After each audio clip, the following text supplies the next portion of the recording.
Lee Miller 80 years ago was already redefining femininity to mean power and resilience and courage. And that's how we all, as women, want to be living our lives now. And that's how, as mothers, we want to be raising our children.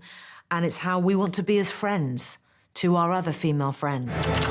We drove into the worst of it all. Ce 9 octobre sort en France le film Lee Miller, dans lequel Kate Winslet incarne et retrace la vie de cette photographe ambitieuse, mannequin pour Vogue, devenue reporter de guerre au cours de la Seconde Guerre mondiale. Stay away from that window. Lee Miller was such an inspiration. She was a larger-than-life character. She lived so many different lives throughout her life. When I first started reading about her, I was shocked at how somehow she was remembered more as the muse of Man Ray, or this former model and the cover girl. And I thought, oh my God, these labels that have been stuck on this woman. And actually, I wanted to change that.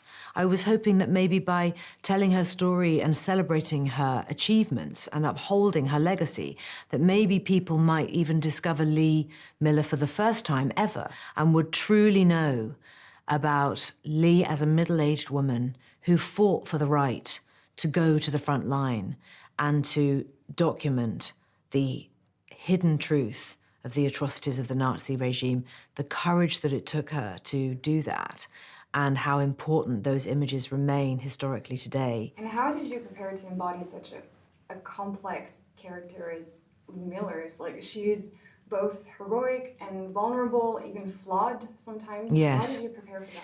Well, flawed is a really important word, and you know, as a middle-aged, flawed, imperfect, sometimes difficult woman, to me that meant that she had a past. You know, she had lived a life and experienced things that had clearly stayed in her. And so preparing for her, I really just spent, I mean, years, actually, years, in the archive with her son, Anthony Penrose. He shared things with me, some very important, pertinent information, more private things about his mother and being raised by quite a difficult woman who had terrible PTSD when she was raising Tony.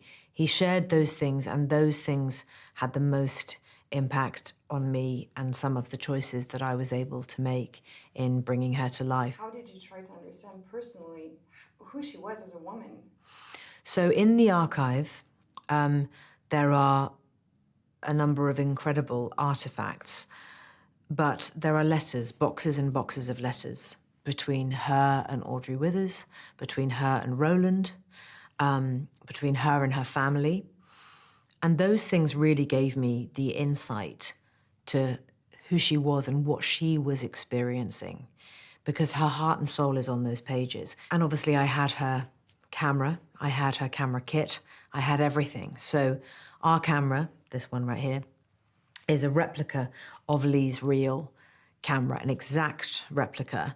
And I had to learn how to use that without even looking in the way that she would have done. But also, somehow I had to make it kind of go away. I didn't want her camera to be the most important part of the film, because who she is and what was going on inside of her is the thing that gave her the courage to be able to stand and bear witness. Telling a story about a woman of such historical significance,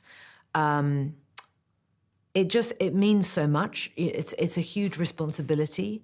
But also I think if we keep telling these stories, we are providing more inspiration for younger generations of women. And so there was just no way that I was going to not let this happen. I just had to keep doing it because her story is so important.